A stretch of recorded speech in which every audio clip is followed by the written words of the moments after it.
Happy Chanukah, everyone. Eighth night of Chanukah, the last night of Chanukah, 8 candles. So if you look at a menorah, which we will soon light, all the flames are burning. So it's a full arsenal of light. As I discussed last week, and the central theme in Judaism in general is light. You'll find in the Torah a disproportionate amount of focus on light. And right in the beginning of the Torah it says, God created heaven and earth. Earth was covered in darkness, and then God said, let there be light. So it's basically the first statement by God is light. Clearly recognizing that we live in a dark world. In many different ways this world is dark, physically dark, spiritually dark, psychologically. We all don't know what's going to come tomorrow. Many levels of darkness. We begin our lives in ignorance and slowly, hopefully, grow and gain knowledge, which is compared to light. So you have light there. Then you have throughout the Torah, you'll see a consistent theme of light. Later, when we talk about Abraham being born, so the Medrash says that the world was dark, a pagan world, and Abraham came and shined a great light. And then when it says when Moses was born, you'll see it says his house filled up with light. And when you look closer at the Bible, which is of course such a classic text, you find much more light than you even can imagine, but it's in every little different story. Then of course when it comes to the temple, the building of the sanctuary, the Mishkan, and then the Beis HaMikdash, the holy temple, the sanctuary. So the menorah was one of many vessels. There was the holy ark, there was a table, there was the altar, 2 altars, inner and outer, but the menorah takes a special mention more than once. It's there are chapters that focus almost entirely on the menorah, like after the story of the whole telling of the building of the temple. The next chapter, Tetzaveh, begins with, you shall take pure olive oil and you shall light the menorah, the Ner Tamid, the eternal flame.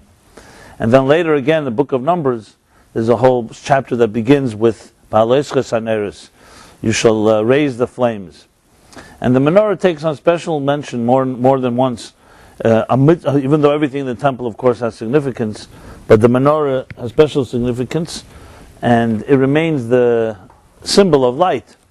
And of course, Chanukah is the rededication of the menorah that was defiled and the oil that was desecrated. So if you really think about the message of Chanukah as light, it's really the central message of Torah in general, of Judaism. You find the expression, for example, Ner Hashem Nishmat Adam, the soul of a human being is the light of God, is a lamp of God. That's in the book of Proverbs. And then you have another expression, Ner Mitzvah V'Torah Ar, that a mitzvah is compared to a ner, to a flame, and Torah is compared to light. So again and again you find the expression of light. And if you think about it in our personal lives, I mean, what greater blessing can you give someone than to tell them you should have an illuminated life, which means a life of clarity, as opposed to confusion, a light of direction. When you're driving down the dark roads, imagine without having headlights, what would happen? So a key thing in life is being able to have light in our lives. And an interesting thing about light is that it doesn't even have any real substance. It's almost like insubstantial. It's not very powerful in the sense of quantity. It's very ethereal. You can't even touch light. You can see it. You can see its effects actually. And yet it has that type of power. Light is also something that doesn't create anything. For example, if we shut off the light in this room right now, what would happen? Nothing would disappear. Everything in the room would remain exactly as is. The only thing is you wouldn't be able to see it. Therefore you wouldn't be able to know how to use it. So you can bump into a table, God forbid, or you can... other things can happen. Whereas when you turn on a light, nothing really changes. The only thing that changes is you now can see the place and the role of everything around you. So when you think about it that way, in a way light has almost like no substance, but without it, the rest of life we cannot make sense of it. So in a sense, when you tell somebody you should have a life where you should have light in your life, a blessed life in that sense, you're really telling them a life of clarity, of direction, of knowing what path to go on, what path not to go on. These are great blessings in life. As we all know, it's one thing you can bless someone with health and wealth and children and all the joys and celebration that comes with that. But light is something that goes in a way deeper than all of it, because it really tells you how to use everything that comes your way in life the right way. You can be blessed with things and may not know how to use it. Like I said, you can go into a room that's very dark and all the blessings are there, but you can't access them because you can't see them. So when you walk into, someone says to you, you can hear two paths. The blessing is to tell you not just that there are two paths, what path to go on today and what path not to go on. And maybe tomorrow the other path is the more appropriate one. So light in many ways has unbelievable power. And I can go on, and we can all, I'm sure you can all extrapolate and come up with all kinds of interesting thoughts. But another few points I wanted to make about light before I get into the nitty-gritty, or the so-called the thick of the theme of this evening, is that light in physics today, or once upon a time, light was not really understood. It's with Einstein and with quantum mechanics that the power of light became understood in a whole new way. Light is not just something that illuminates. Light is really the essence of existence. It's energy. Light is energy.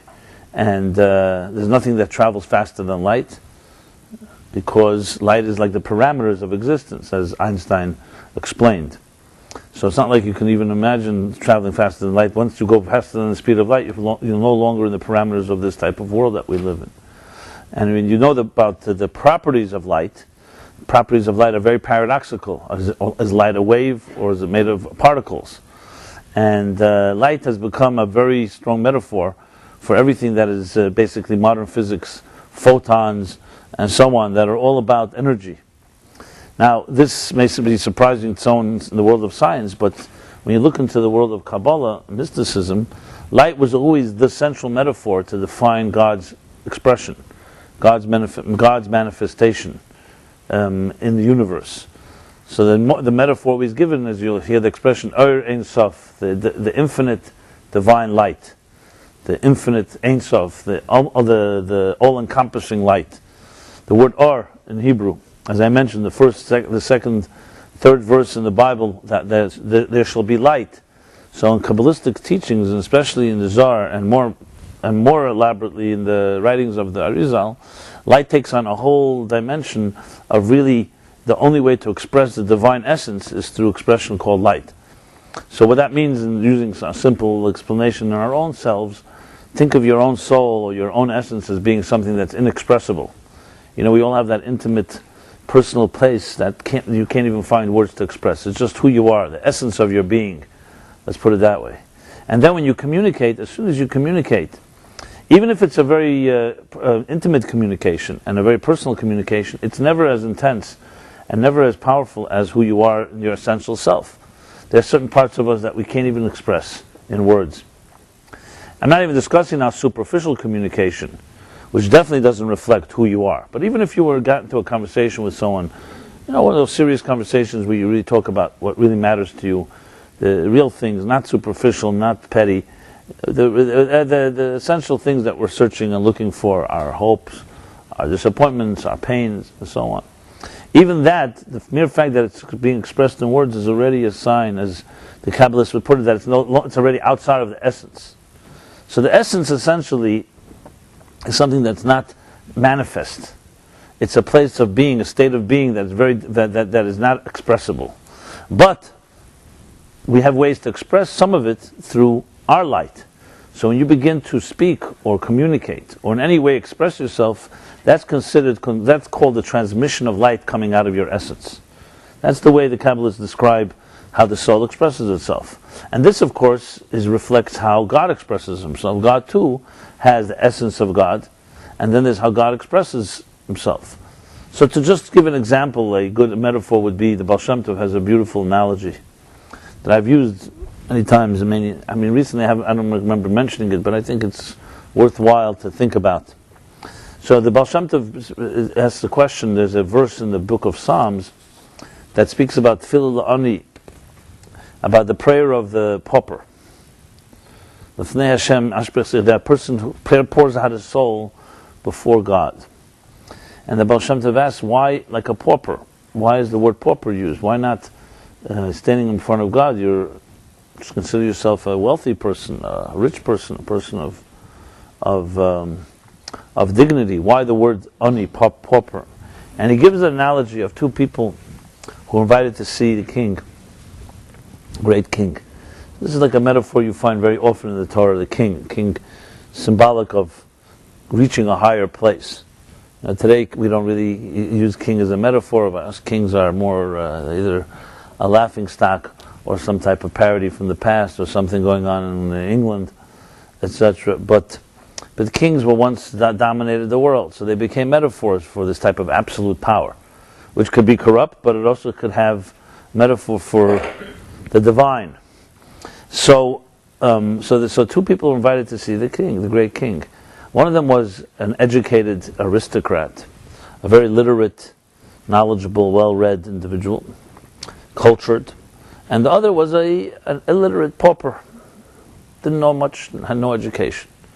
So here's how the metaphor goes. So the first individual comes to see the king.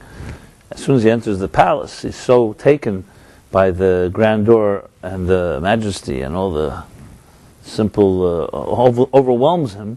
And he sees the collections of literature and music and art and just beauty and architecture. So he gets so enamored with all these, with all the glitz and all the glitter, that he misses his appointment. He's never been to a place like this. Then comes the pauper, the illiterate pauper, who doesn't appreciate any of this, so he just walks right through all those chambers and enters into the king's chamber, and there he asks for everything that he needs, including the knowledge and the sophistication to appreciate all this grandeur. So the Baal Shem Tov says, when you stand before God in prayer, suspend all your sophisticated tools. Stand in innocence, like an innocent child. That's not to advocate illiteracy or poverty. It's just to not allow your own tools to get in the way. Because as much as, and here's the expression, as much as your light is powerful, you can miss the essence when you're busy with the expression. So it's true, all this was an expression of the king, but he missed the boat, this educated individual, because it's like he got stuck at the stations and forgot to reach the destination. Whereas the essence of something is always very pure and innocent. And you'll see, like in children, there's something about their innocence that touches the innocence and essence of life, that adults with all this, our sophistication and education and literacy and so on, we can never touch that place. Obviously, the ultimate goal, can you bridge these two worlds? Which of course is the goal, but to do so you have to not be able to, you have to not take yourself so seriously. You have to get yourself out of the way. So in a way, light is a very powerful expression of, as I said, clarity, being able to see one thing from the next. But at the same time, light has to be recognized that it's coming from an essential place of essence, that there's a source. So we too have those two parts to ourselves. We have the essence who you are, and there's light. Chanukah is meant to bridge the two worlds. That when we light the menorah, we're not just illuminating the room, we're not just illuminating the world, but we're trying to reach into the essence of things and then from there express it. So there are many, many lessons, and as I said, much more than I can even mention here in one night, lessons from light. But I wanted to just give an overview of the centrality and the significance of light. And ultimately it comes down to one expression that I think really captures it very well, is it says, Ma'at or a little light can dispel the greatest amount of darkness. As I mentioned last week, when you're talking about, for example, fire and water are two adversarial forces. They're equals. Enough fire can evaporate large bodies of water. Enough water can extinguish great fires. And they battle. And it comes down to who's going to win, who's stronger, whoever is stronger. And you see the battle. What happens when you pour water on fire? The fire starts crackling. And either can get stronger or gets weaker. If the fire gets weaker, the water will evaporate. And you'll see the water will start bubbling until it disappears. It turns into a gas. So there's a battle between these two forces. When it comes to light and dark, by contrast, there's no battle. When light meets darkness, there's no match. Light will always dominate. If there's no light, of course darkness by default will be the dominant force. But if you closed all the lights in this room, and then someone brought in a small little candle, wherever that flame is, that flame will, bright light, it doesn't have to contend with a darkness that puts out the flame, like, for example, fire would do to water, or the opposite. So it's just a matter of how much light. Obviously, in a very large, dark room, you're going to need a lot more light than just a one flame. But the point is, a little flame automatically dispels darkness, which is a metaphor, again, for clarity. Think of it this way. When you put side by side an intelligent person and a stupid person, is there really a match? Now, of course, we know that one fool can burn down a building that 1,000 wise people build. That's not what I'm talking about. But I'm talking about if they were not given any weapons, they were just talking to each other. It's not a match. A wise person is always a step ahead of a person that's not as wise. Again, I'm not talking about if the one unwise person is given a weapon that can hurt anybody. That happens, unfortunately. But purely in a conversation, a wise person like light dominates over darkness. Knowledge will always dominate over ignorance. Again, I want to qualify. That doesn't mean that ignorant people can't do damage. Obviously, if ignorant people are in power and the wise, intelligent people are not in power, there's going to be a lot of damage. But I'm talking about if they're both in a level playing field. Just pit wisdom against ignorance. Wisdom, like ignorance, like darkness, is just the absence of light, which is a good thing and a bad thing in a way. Because what would you prefer, to meet somebody that's ignorant or someone that is really wise but corrupt? Which is worse? So on one hand, you could argue that that the wise and corrupt is much worse, because you're dealing here with a real force that became corrupt, where ignorance is something just doesn't know. And since they don't know, enlighten them. With emphasis on enlighten them. And if you educate a person who's ignorant, automatically the light will shine, and suddenly the person will really appreciate or understand something they may not have known before. Whereas when you're dealing with someone who's wise, someone who's, as they say, Yudeis Rebbeinu Machavan Limred Boy is an expression in the Torah, the sages. Someone who knows the master and intentionally and deliberately defies him, that's a whole different story. Then you're talking about someone who knows better and is using that knowledge to be corrupt. That's something much, much harder to deal with, because that's like fire and water. That's not like darkness and light. That's like light fighting a light that has chosen to be dark, so to speak. But on the other hand, ignorance has its own challenge, because there's a certain power to a status quo.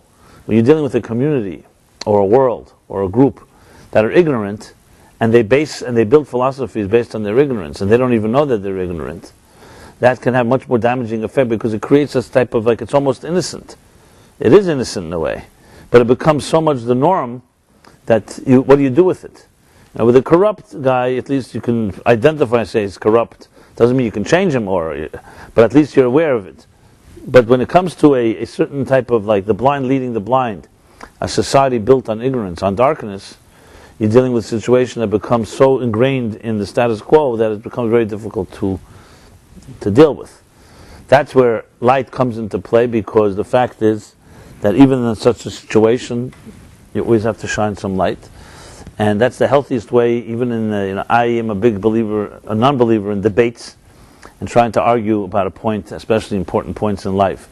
I don't see debates ever being one. They're good entertainment, and they're definitely great at, people dig in with debates, pride, ego, everyone wants to show they're smarter. But I think the best way to prevail in any argument, in any discussion, is not so much to win a logical argument and show how brilliant one is, but actually to shine some light. When you show by example, by role modeling, or living example, what light is like, automatically those that are not in light will sense something. And I see it time and again. I've dealt with situations where the best way to diffuse a hostile or tense situation is you simply introduce a dimension that's disarming of light. I remember once sitting in a room, there was some meeting. I was really not involved, but I got schlepped into it, let's put it that way. And politics and people fighting and stuff like that. So I decided to try something. I said, okay. Then, after everyone argued, they said, so what do you think? Obviously, everybody wanted me to be on their side, so they could have another person, another vote. So I said, I'll tell you what I think. I think I'd like to sing a song. And it was like, they said, what? They were firstly taken very much aback, what is this? Well, we didn't come here to sing songs. I said, I'd like to sing a song. That's the mood I'm in. And I sang a Hasidic melody that everybody liked. First, I said initially it was very awkward. And I just closed my eyes and I sang away. And then then I explained. I said, look, I'm not getting here to this petty arguments. I don't think you'll ever win this power play here. This one wants that one. I didn't come here for that. I came here to help bring a little more sensitivity into this world, and that's what I wanted to do. I sing a song, and I can tell you the song in a way. I'm not suggesting that it solved all the problems, but it definitely gave them another perspective. It was completely out of the blue. It was like off the wall, frankly. But that's sometimes what you need. When you see off the wall type of battles, maybe you have to do something that's off the wall. You know what I mean? To counter it.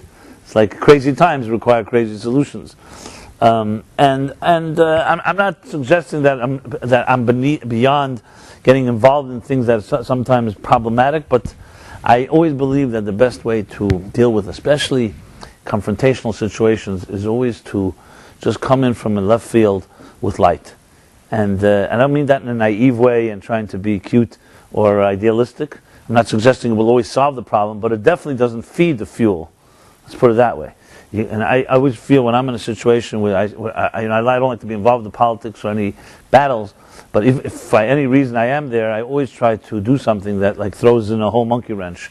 And you're always advised by people not to do that, but you have to keep tough with your negotiations and stuff like that, and never show weakness.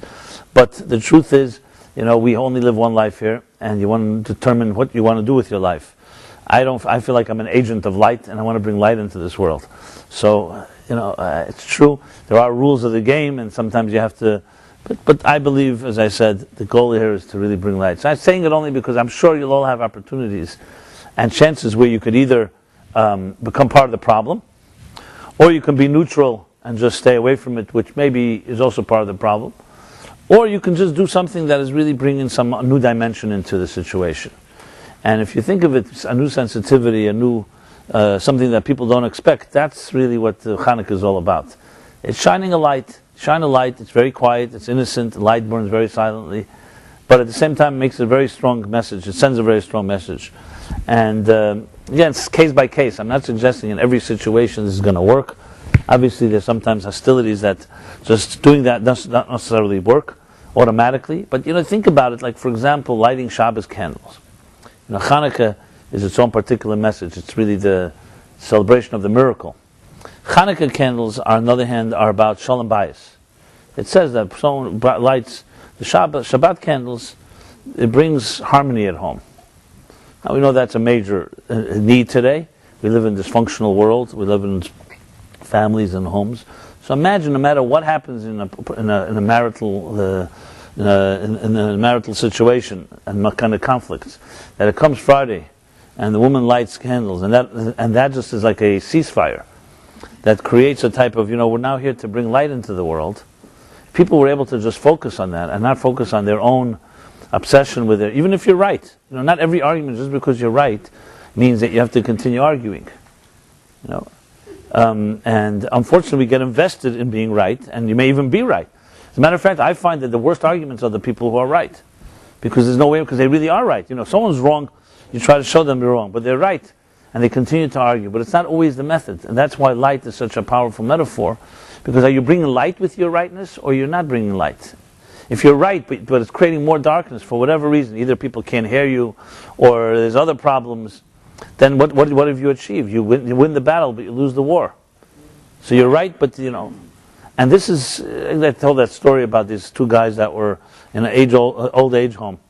And for years they were the best friends, and they were in business together, and even in business they managed. But then in the old age home, at some point, they got into the age home, they're there 20 years already.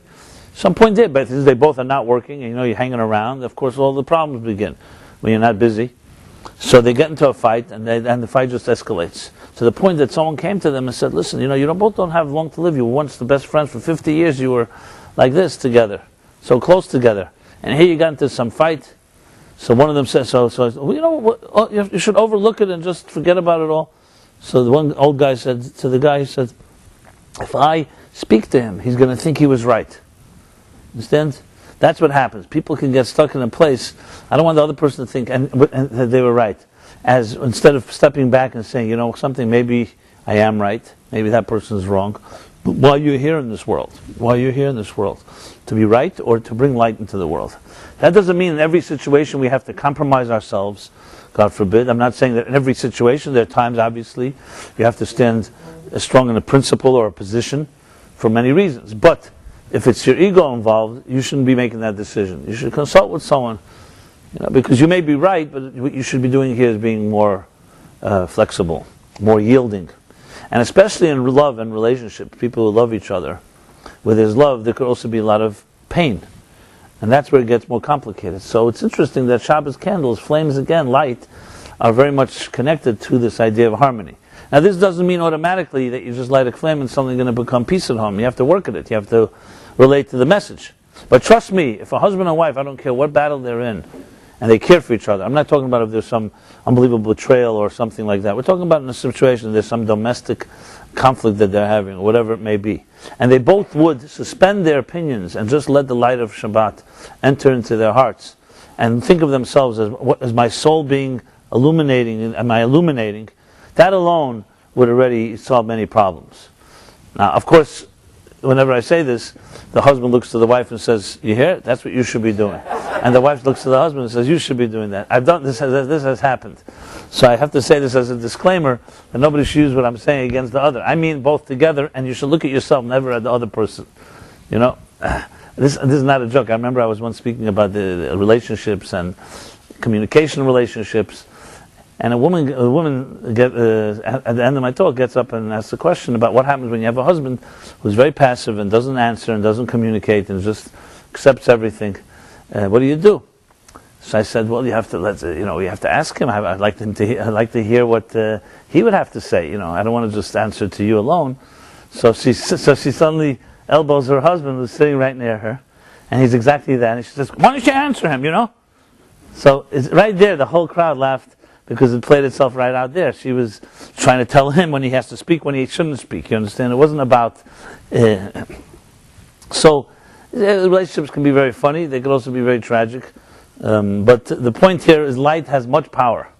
And when you think about light, there are many lessons you can apply to your life that can really, really be helpful in dealing with real, on-the-ground challenges, situations we all struggle with. And as I said, I'm mentioning some of them, and I'll mention more through this evening, being that this is, as I said, the last night of Chanukah, 8 flames.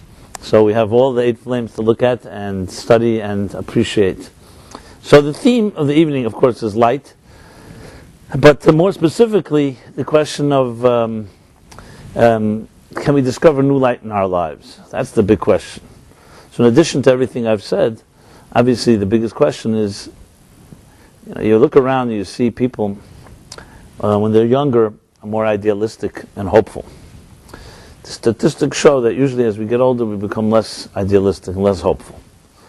And of course the reasoning for that is that you become more experienced and you see the real world for what it is, you're more realistic. Whereas a younger person is more naive, hasn't yet been hurt or burned. So of course they have their old, what do they call, doe-eyed, and is that the expression? There's another word I wanted to use. They have all, what's the word when you say somebody's like, bright-eyed and all that. Everything just seems so positive. And if you think about it this way, do you see, how many people do you meet that as they grow older they become more optimistic and more idealistic? It usually doesn't work that way. So if you think about it in very practical terms, the question really is, here we come Chanukah now, it's over 2,500 years since Chanukah lights have been lit. And every year they're supposed to be stronger than the year before. Even the lesson of Chanukah itself, that every night we add a flame, is the concept of Mailan B'Kodesh. In Hebrew, it's an expression Hillel says, why do we light every night another flame? Because we have to always elevate, ascend in matters of holiness. In good things, you should never suffice with what you did yesterday. So you gave yesterday 1 coin to charity, you give 2 the next day. Anything good should always be growing. It shouldn't remain on a plateau.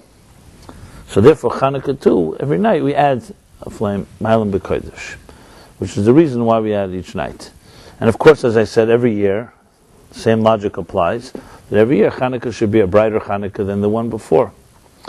But, as I often point out here, very often mechanical mitzvahs. We do mitzvahs, Yom Kippur, Rosh Hashanah, and as much as we hope, and we are told that these holidays and days have a potency that can change our lives, the question is how many people really lives are changed. I'm not suggesting we can't get inspired during these holidays. People get inspired, but like every inspiration, as it comes, it goes. It comes and goes. It's called, it dissipates. Inspiration is relatively easy to access. To maintain it is the challenge. For example, we all have music. We all have songs you can listen to. If you're in a bad mood or something else. There's songs that can transport us to another time and place. Sometimes they don't have that power either, but let's say they do that. But even if they do, it doesn't last. Like anything. You go to a party. For moments you can be happy. Maintaining it is the big challenge. How do you maintain it, especially when the party's over and the morning after, where no one's around and you have to get back to the daily grind of life and so on. That is the biggest challenge. Because if we can overcome that challenge, to bring light not just on Chanukah, but in a way that infuses us all the time, the rest of our year, that of course would be an achievement. That would really change things. So that's why it's an excellent question to ask. So with all this Chanukah talk and all lighting of candles, does this really bring new light into our lives? Or is it just something we did last year and we get inspired again, if at all, and then it will dissipate, just like the flames burn out, so too does this inspiration burn out. So I want to address that topic. And the key thing to remember is, as I said earlier, I mentioned that God, when He created the universe, said it was a dark universe. Darkness covered the entire earth. That's what the Torah says. Right in the second verse. It says, Bereshis bara Elokim es shamayim v'sa'aretz. In the beginning God created heaven and earth. And then it continues, it says, V'ha'aretz haisas toyu v'vayhu. The world was chaos and empty. V'cheshach al pnei ha'tahim. And there was a darkness that covered all of existence. But then it continues and says, V'ruach Elokim merachefes al pnei hamayim. And the Spirit of God hovered above the waters. Just making sure I want it right. That's the second verse. And then comes third verse in the Bible that says, Vayimer Elokim, and God said, Yehi ar, let there be light, and there was light. If you think about it, this is the entire story of Chanukah, the entire story of life in general. Now we all begin our lives, beginning God created heaven and earth. We all enter this world into a world of heaven and earth. Newborn children pop out suddenly.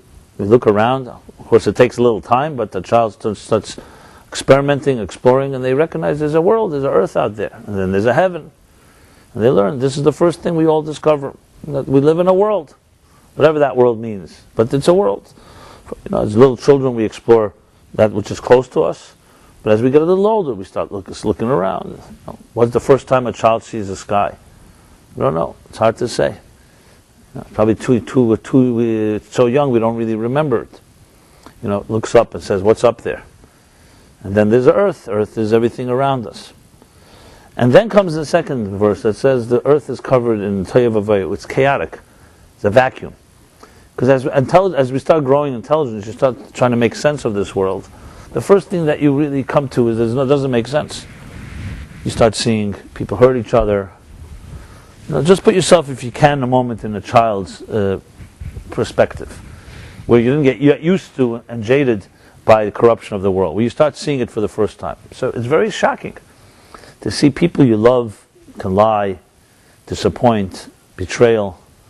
Of course, the early stages when a child experiences for the first time, it's maybe mild relatively, but it's you can imagine for the psyche, it's probably quite disturbing the first time you start seeing that this world is not exactly what you see, what you get.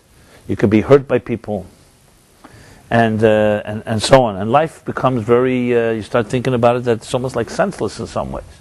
You see senseless pain and senseless hurt, and senseless suffering, and so on. So it's very much, if you really put it into one word, it's chaotic. Chaotic, empty, hard to understand, definitely mysterious. And it says, and the darkness covers the earth, covers existence. Now, of course, to be aware that it's dark is already an achievement. Baal Shem Tov says that there are two types of darkness.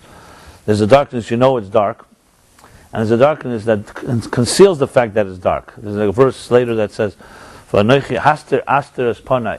I, God, say, I hide, I conceal and conceal my face. So what's the double concealment? So the Baal Shem Tov says the first concealment is that it's dark. The second one is a darkness that conceals that it's dark, and you think it's light. Like that story about that chassid that went down in the olden days when there was no air conditioning. So in the sweltering days in Russia, what did you do to get some relief from the terrible heat? So they had these cooling basements that were very dark but very cool because they were beneath the ground. People would go there for some relief. So one of these chassidim went down that stairs. As he's coming downstairs, he says, "It's so dark here." So someone who's down there already for a while says, "Don't worry, stay here a while, you get used to it." She says, "That's exactly what I'm worried about. I don't want to get used to it." So there's a darkness, what's called denial, a blind spot. Like I asked that guy more than once, but I remember once asking someone, I said, "So, you have any blind spots?" He was talking about relationships, having difficulty finding a relationship.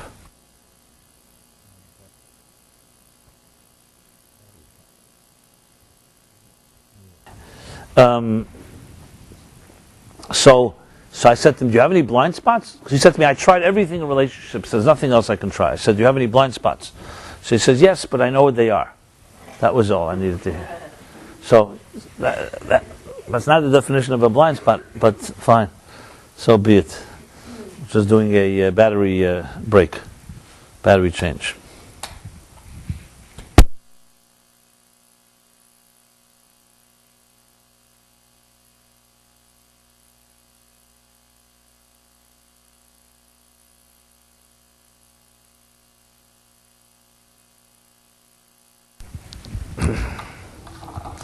So there's a darkness that conceals that is dark. And that, of course, is much more complicated because talking to someone doesn't think there's a problem. They say, have the idea samach l'chetzir refuah. Knowing that there's a problem is half the cure. If you don't think there's a problem, what do you do with it? If the problem is concealed by another layer of concealment, so then there's a double problem. But when you begin to know that it's dark, and as I said, going back to the perspective of a child who sees and expects a certain type of behavior, and then sees an antithetical type of behavior. So for the first time, for a child, that's a shocking thing. That's already a sign, a good sign, because at least you're awareness. So we live in a dark world. That's basically what the verse is saying. First two verses. Then comes the verse number 3, and that's the key verse of all. Because the first two describe the situation. Okay, fine, there's heaven and earth. This heaven and earth is shrouded in chaos, in darkness, in everything. You could fill in the blanks of every way this manifests in our lives, every one of us in a different way. How life can be so strange, chaotic, confusing, or worse. And the question, however, is, so what now? If you stop here, that's fine. It's a nice description of the universe, but it doesn't help us. So the next, I should add, this end of the second verse says, "But the Spirit of God hovered over the waters," which is a very cryptic term. What does it mean, the Spirit of God? Well, it really referring to, some say, is the Spirit of Mashiach, the Spirit of redemption. The Spirit in general hovers. That means that not all is lost. That despite the chaos and despite the darkness, there is some light in here somewhere. And therefore, that leads us to the third verse, and that's the key. We're not stuck. No matter how difficult or dark this world can be, just as God said, "Let there be light," and there was light, we too can create light. And not only we could, that's our mission. That's what we have to do, is generate light. So you could ask the philosophical question, how in the world can we, mortal human beings, who are very much part of the problem, I mean, human beings cause the problems in this world, or many of them. How can we, who cause so many of these problems and bring so much darkness into the world, illuminate it? Or if you want to put it let's put it in more religious terms, if God created a dark world, how can we change the course of existence? Existence is a dark place where you do not see the purpose of life, where we don't see direction, and we don't necessarily make the right choices. So the answer, of course, is in what I just read, that the Spirit is in there. Even within this darkness, there's profound light. That means there's no such thing as a darkness that's more powerful than light. It's a darkness is on the outer layers, on the outer levels. But within there is light. That's the key. So yes, it's true. If we, as adults, grow into adults and say, hey, we've been hurt by life. We've been disappointed. Things have happened. How do you expect me to suddenly find new hope or new light, new optimism? The answer to that would be, yes, it's true. Maybe you missed the boat or you lost your chance. Things happen. Dreams are shattered. Promises are broken. Aspirations are deadened, and so on. But that's as long as we see existence as being a dark place, and you missed your opportunity to bring light. Fine, that's too late, too bad, too sad, too bad. But if light is always the dominant force in existence, even when things seem dark, so there's no such thing as too late. It's just buried, waiting to be released. The fact that we grow older and become more jaded or more drained or worn down by life, that doesn't change the fact whether there's light in there. So this critical statement, Vahi Ar, and why we light a Chanukah menorah night after night, is symbolic of the message. Not that you're creating new light necessarily. You're revealing a new light that's really there in the first place. So why is it called new? Because it's never emerged before. It remains locked. It's like a potential. We can have potential within us, and as long as it's not actualized, it's new when you actualize it. So the real key thing to remember is that we're not talking about trying to create a miracle, of bringing it from someplace from someplace else. It's like you can't, if you're in a barren desert, and someone expects you to find water there, unless there's water dug deep inside, you need a miracle. Where are you going to find water? But if someone tells you deep in the earth there's a well, and if you dig deep enough you'll find it, it's a whole different story. The same is with us. What I submit here and propose is that our challenge in life is not to find light, it's to believe in our own possibilities and our own potential. That we don't know what we really have inside of us. That's the key thing. I can tell you from my years of experience in teaching and counseling or communicating with people, to me that ultimately comes down to the bottom line. It's not about what you can do for other people. It's about how much you can show them that they have everything they need within them. Now that's not easy to do, because if a person has lost confidence or feels that they don't feel they have that strength, it doesn't mean just by telling to them they suddenly, oh yeah, great, thanks for telling me. It doesn't work that way. But nevertheless, it's a whole different type of battle of showing someone you have it within you. You just have to learn how to dig. You have to learn the tools to access it. Then to tell someone, you know what, if you come here and there, or I bring you this book, or if you pay enough money, we can deliver you some miracle. The key thing to remember is that the soul within us, just like God here, can produce light, and amounts of light that are absolutely unfathomable, mind-boggling, even to ourselves. You have no clue what your potential is like. It would be the ultimate arrogance for a person to say, no, I've already actualized my potential. That no one's going to say that, but to even say that I know how far my potential, how could you know? How do you know what's going on in your unconscious? I find that people, as much as we have egos and we can have arrogance and feel very pompous about ourselves, as you'll see in a moment, I submit that really most people suffer from the opposite extreme, insecurity. Insecurity masks itself and covers itself well by looking by acting arrogant. It's like I remember once a guy, he was trying to reach me and make communication, but I asked a friend of his that knew him. I said, "What kind of guy is this guy? He's making me crazy. He's running after, pursuing me." He says he hides his ignorance with his arrogance. And then when I got to know him, it was like a perfect description. So sometimes when you see people who are very aggressive or arrogant or seemingly arrogant, it could really be they're just hiding their insecurity by seeming that way. The fact is, I would say that more people, we know more about, or at least we think we know more about our weaknesses than we know about our strengths. Why? Because we live in a world that is constantly reminding us of our weaknesses. Unfortunately, when you say something, a family that's dysfunctional, what do you think real dysfunctionality is? It's not just this lack of love and nurturing, which is tragic itself, but it ultimately undermines who you are. When you grow up in a home where your parents, or your environment, or your school, or whoever was around you, and those early impressionable years did not reinforce your being, did not give you confidence, tell you you're loved unconditionally, slowly you begin to start questioning yourself. Because if those people who cared and loved you did not believe in you, how could you believe in yourself? This has very deep impact on a child. That's ultimately the real tragedy of growing up in a loveless home. Not just that there wasn't love. Again, that itself is also profound, but one of the consequences and the implications and the far-reaching implications of that is this thing of lack of, you don't feel the validation, the confidence to be able to just do anything.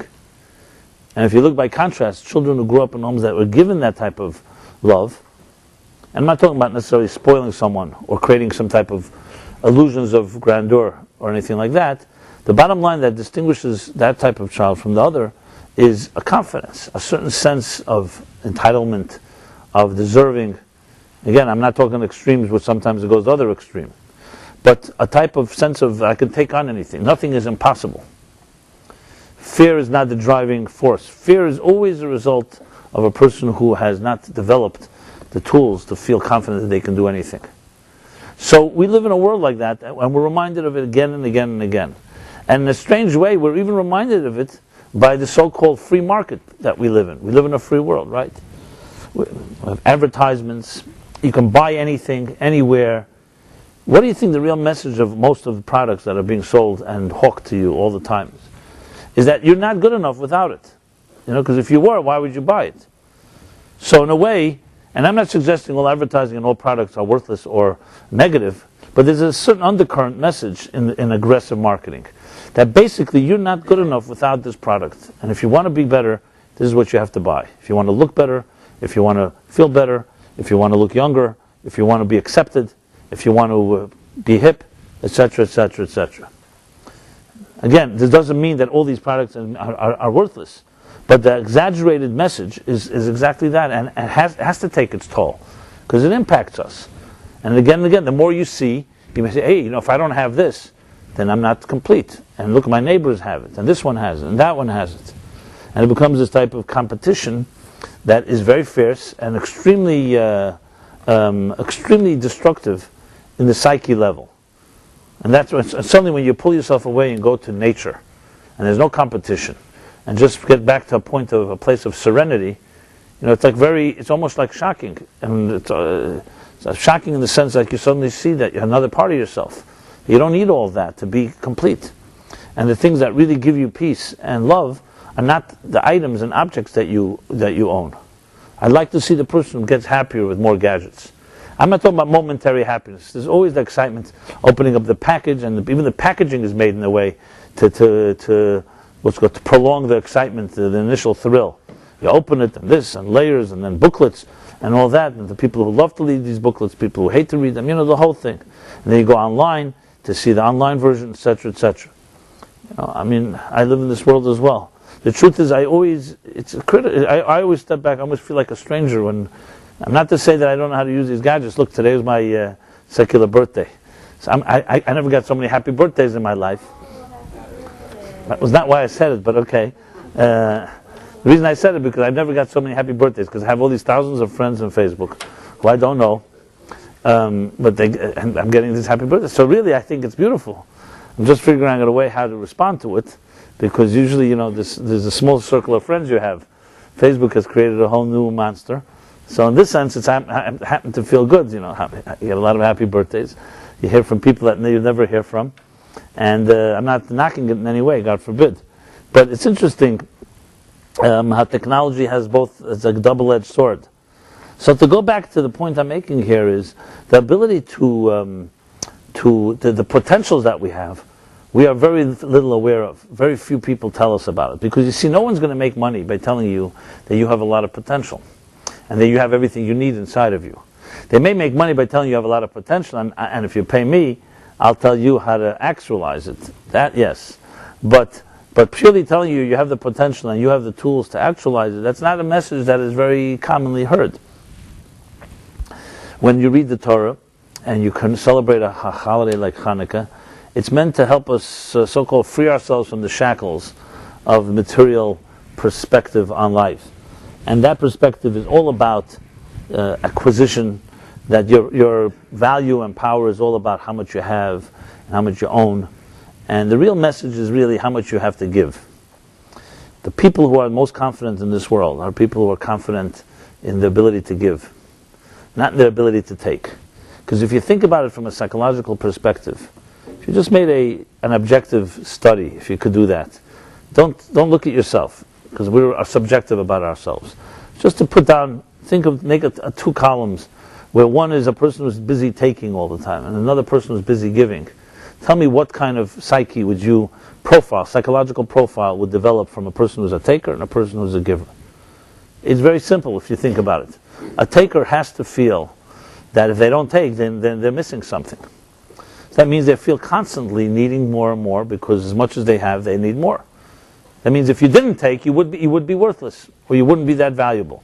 A person who gives all the time has to develop such powerful confidence. Means I have always more to give. That's the difference between light and darkness. A person who generates light from within is a person who's confident that they have what to give all the time. And that's a message that unfortunately is not really taught much. Once in a while we hear it, once in a while it resonates, but on a consistent basis from childhood growing into adulthood, if this was taught to us in schools, in our homes, in society, it would be a whole different world we'd live in. And that doesn't mean we don't deserve to own things or deserve to have our needs filled. It just means that that's not where life begins and ends, of how much you take or how much your needs are filled. That's part of reality. Yes, you need to eat in the morning several times a day. That's part of physical reality. But who are you essentially as a human being? You're a giver. You're here to generate light, to be a giver of light. Now, that is why, going back to the question, can we discover new light in our lives? Absolutely, but it comes down to what your assumptions are, what you believe in yourself. If you've already written a script about yourself that you're more or less already peaked in life, and now you're downhill, and you feel worn down, and you don't feel hopeful as much as you once did, then you've written your script. You basically said that I don't have the light inside of me, and therefore it won't emerge. It may not be true, and I say right here that unequivocally that it is untrue. But if you convince yourself of that, you have written your own script, and yes, and then you're doomed to your own. You've written what's it called, a self-fulfilling prophecy. Whereas if you have the humility to say, you know something, let me put aside my convictions and how convinced I am of my own being inadequacies, right? Then and believe that it may be possible that you have a light inside of you that is enormously powerful and waiting to be released. And then you look to people around you to help reinforce that, as opposed to the other perspective where you look around and you gravitate to people who reinforce your negative image. Then it's a whole different world opens up. And then it's absolutely possible. And I've seen it many, many times.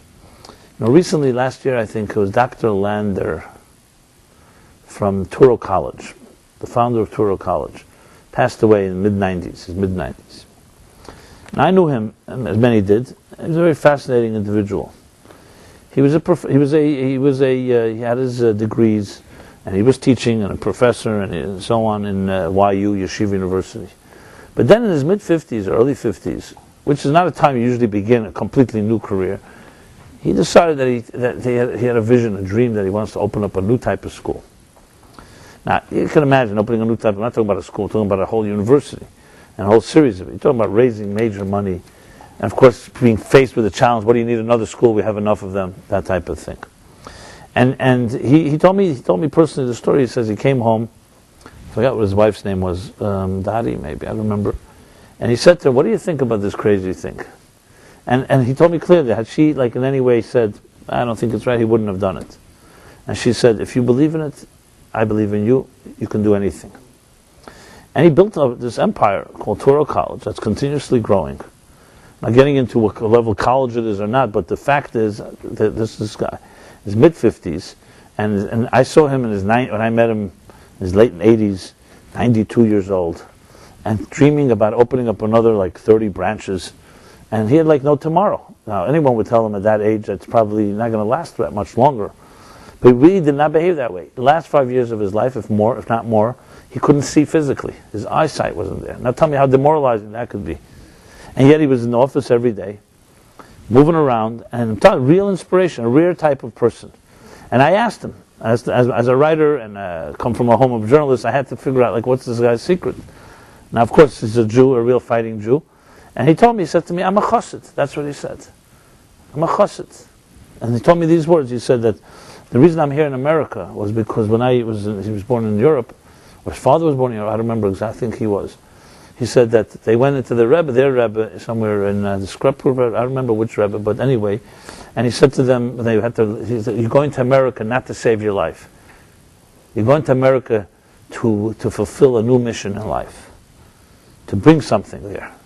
He said that one distinction between you're not going to save yourself, to get away from the pogroms. Why did most Jews come to America in the beginning of the 20th century? Because they were running away from the pogroms that were ravaging Europe, Eastern Europe and Russia, the Kishinev in the early 1900s, and even late 19th century and the beginning of 20th century. And that's what happened. Many families couldn't go, so they would send their younger, and around 1 million Jews came. The first big immigration of Jews came in the beginning of the 20th century. He came to save their lives. And sadly and tragically, it's exactly what happened. They saved their physical lives, but not their spiritual lives. It was a given that you got over the boat, and everyone knew this. Even in Europe, they knew once you go into America, Judaism will be over. But at least they've survived. And it was a given that you would, cut off your beard, or you'd start working on Shabbos and so on. I'm not here to criticize all this, but I'm just saying that was like a given. But here's a man who's telling me that he was told by his Rebbe that he's going to America not to save his life, he's going to change the world.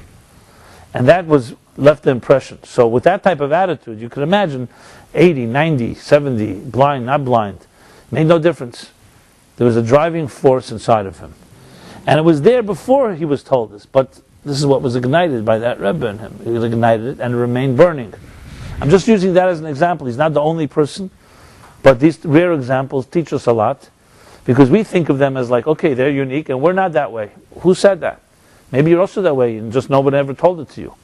No one told you you have such a fire inside of you that you can change the world. Now we don't all change the world the same way, and everybody has their particular strengths and pattern and skills and so on. But the power to be able to generate light is absolutely, you are not sent to this earth just to take. Why would God need to send another taker to this world? We have enough takers on this earth. Why would He send a soul down to this earth to take? You send down your soul because your soul has something to give. And God saw that the world can't be, the world cannot exist without you, basically. So He sent you down to do something. And that's the question, are you doing it or you're not doing it? So most of us get distracted with the means, making ends meet, trying to make a living. If I can make a living, then I'll have a little extra time to do what my soul came down for. Think how ludicrous that is. It's exactly the other way around. Your soul came down for a mission. To fulfill the mission, you happen to need bread and other things. So that should be a secondary activity to do that. But it became a primary activity because we get distracted and we live, as I said, in a dark world. So Chanukah is here to remind us that you have a pilot flame burning inside of you, and it's much more powerful than all the flames that Chanukah could ever illuminate. It's a flame within the soul, and each of us have a unique way of a unique flame, and has unique power. And unfortunately, for most of us, it remains mostly concealed. So concealed, as I said before, it's so concealed that even the concealment is concealed. We don't believe in it. And you'll ask me, so how do I suddenly start believing in it? There's no magic trick how to suddenly start believing in it, but I will tell you that it takes persistence. And it takes hanging around people who believe in you. Those two things can change your life. When I say persistence, means it's not enough to be inspired one day, I have a lot of potential, I'll get hyper and I'll try to do something. No, it has to be something that is better slowly, day by day, every day commitment to generate some light. And slowly that has more impact than any powerful one initiative. And the second thing, which is maybe even more important, is to have others that support you in this. To be with people that believe in you and you believe in them, and either you do it together or you encourage each other. Because the worst thing is to be all alone in this. That's what makes it very difficult. Even worse is having other people who constantly discourage you, of course. So the key is to have these two elements. Number one is to commit to something that generates light. could be anything. It can be maybe host a class in your house once a week, once a month, once a week, fine. Whatever works. Something that's doable. Obviously, if you try something that's not going to be bite off more than you can chew, you won't end up doing it. Initiate something with a group. Anything that you initiate with others. It doesn't even have to be you yourself. You can get together with a few friends and say, let's put our heads together and figure out what we can do. To get rid of all excuses, if you want me to help you brainstorm, I'll help you brainstorm too. So you don't have that excuse either that you have no one to brainstorm. I'll give you some ideas. Obviously, I can't specifically say ideas because each of us has different strengths, different opportunities, different time that we have. But we all have the ability to do this, no question. And the second thing is to find a community of like-minded, kindred spirits. It doesn't have to be a large community. It has to just be a few individuals that not only don't throw cold water at it, but are encouraging each other. And you all feel that you're part of creating such a revolution. And there's no question that it's doable.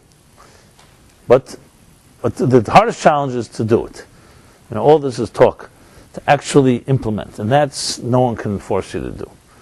So it comes down to willpower, but then acting on it. So there you have it, ladies and gentlemen. The secret of Chanukah, the secret of eternity, and the secret of revolution. So, since we don't just want to do talk, we also want to do some action. And it's the last night of Chanukah, which means that we, as I said, we light the blazing 8 flames. So why don't we just do that right now? I'll light the menorah, and we'll sing a little. And there's even better donuts than last week, I see, of all types of dimensions and colors. I did a little tasting, donut tasting. There's caramel, there's custard, there's jelly. Yes, that's why I look the way I look, and that's why you look the way you look. Not all, I can't say all. Let's not overdo it. But I was once on a cruise. I was like a scholar in residence. I don't know if you call it on a cruise, a scholar in cruise maybe. One of these cruises they have in the Caribbean or Caribbean. They're both legitimate pronunciations, just for the record.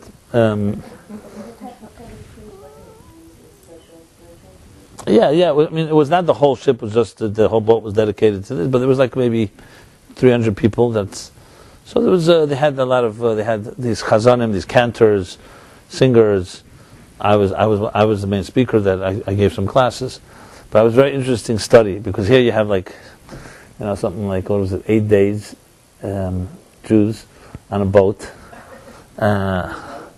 food. That's exactly what I'm getting at. I couldn't believe the amount. But worse than that, like 1 a.m. they announced there's a midnight, there's a snack. Everybody came. I mean, it was like, if they announced at 4 a.m. people would come. And I don't know if it was the cruise where you feel vulnerable on the water and you don't know when the next famine may strike, and so you got to stock up. But it was very funny. I found it hilarious. People went to sleep already, but there's more food was there. It was a very interesting experience. So my first talk I gave, which I don't know was appreciated by the host so much, I said, I'm here the first time on a cruise like this. I think about my grandfather, what my grandfather would think about this cruise, Like if I reported to him I went on a cruise, he said, okay, so where did you go?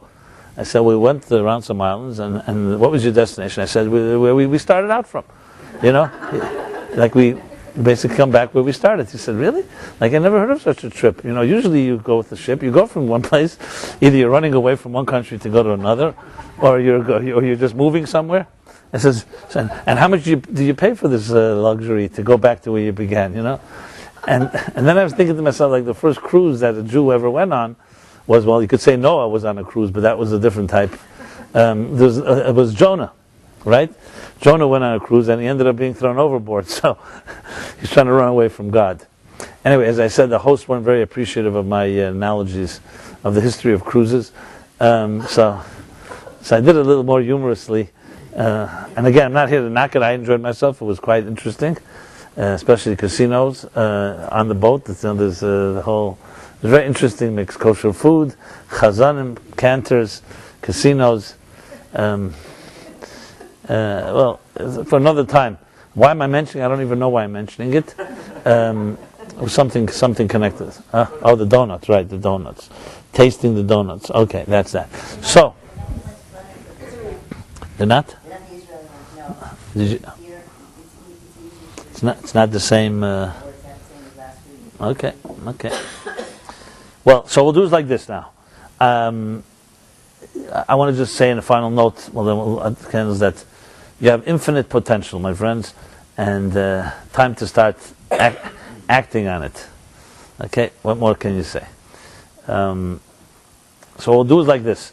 Since it's last night of Chanukah, I will light the menorah now, all the 8 candles, so you'll see them brightly shining.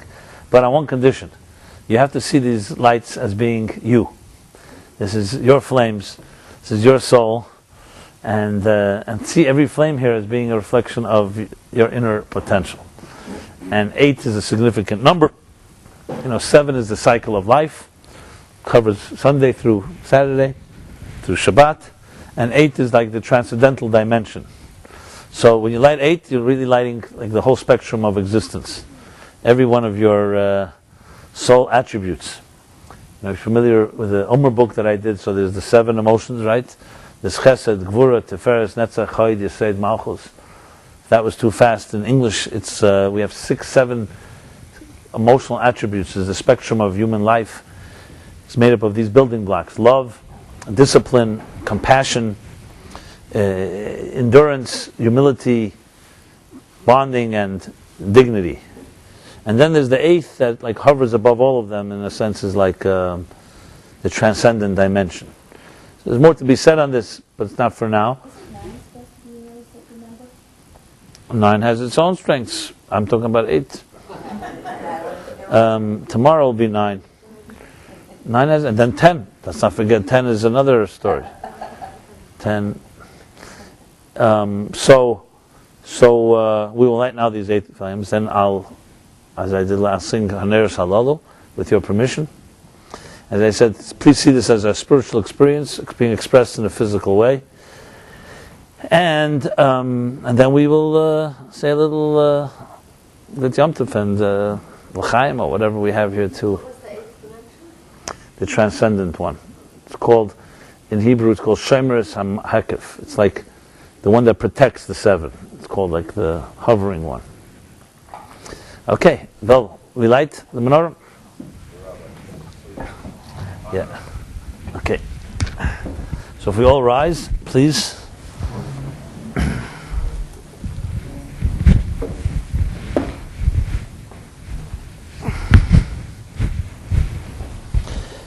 Yeah.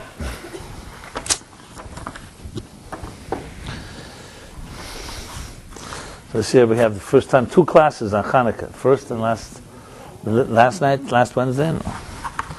Okay.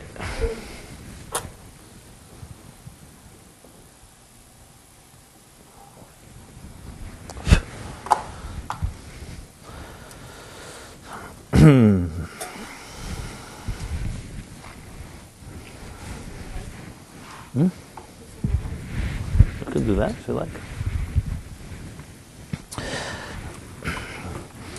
Baruch atah Adonai Eloheinu melech haolam asher kiddushanu b'mitzvosav v'tzivanu lahadlik ner Chanukah. Baruch atah Adonai Eloheinu melech haolam she'asa nisim l'avoseinu bayamim ohem bizman hazeh.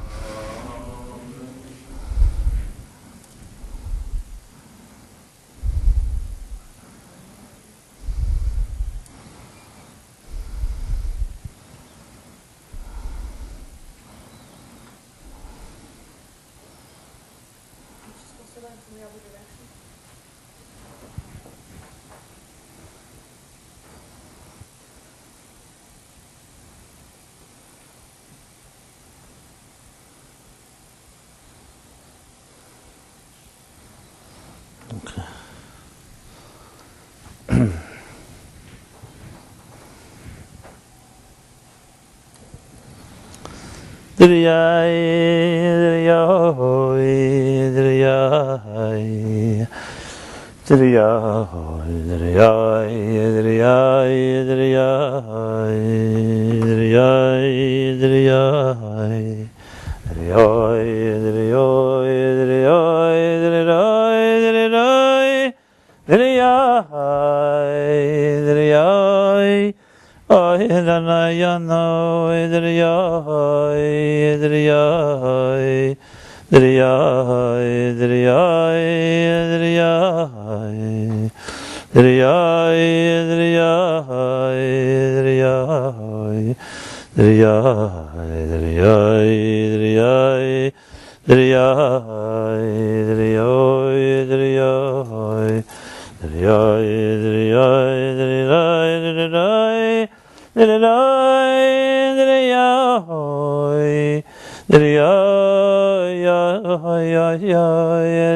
V'al hanisim v'al hanifalois she'osisa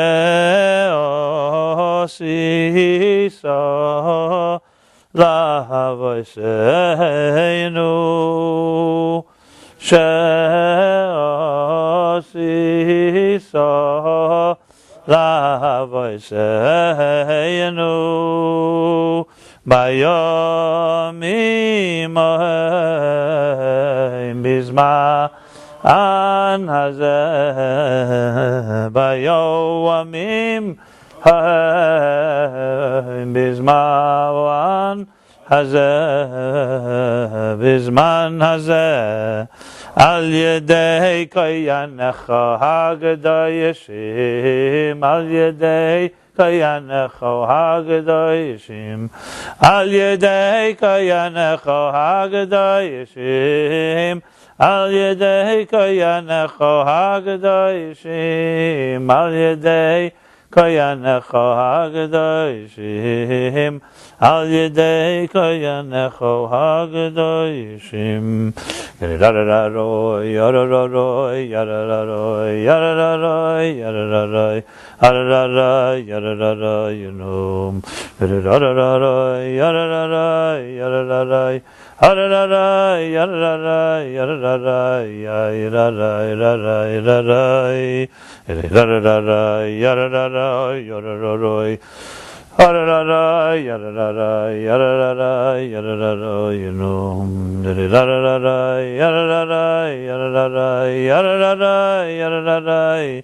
Hararai, hararai, hararai, hararum. Chol shmei nasimei Chanukah neiras alalu koydeshem. Chol shmei nasimei Chanukah neiras alalu koydeshem. Chol shmei nasimei Chanukah neiras alalu koydeshem, koydeshem, koydeshem, koydeshem, koydeshem. V'yein lanu reshus lishtamesh bahen, lishtamesh bahen, lishtamesh bahen. V'chol shmeinas yimei Chanukah neiras alalu koydeshem. V'chol shmeinas yimei Chanukah neiras alalu koydeshem. v'yein lanu yeshus lishtamesh bohen elo l'reison bilvod kedei lehedeis ulahalel Shimcho hagodol lehedeis ulahalel Shimcho hagodol al nisecha v'al nifleisecha v'al yeshuaisecha al nisecha v'al nifleisecha v'al yeshuaisecha al nisecha v'al nifleisecha al yeshuaisecha al nisecha v'al yeshuaisecha al nisecha v'al nifleisecha v'al yeshuaisecha.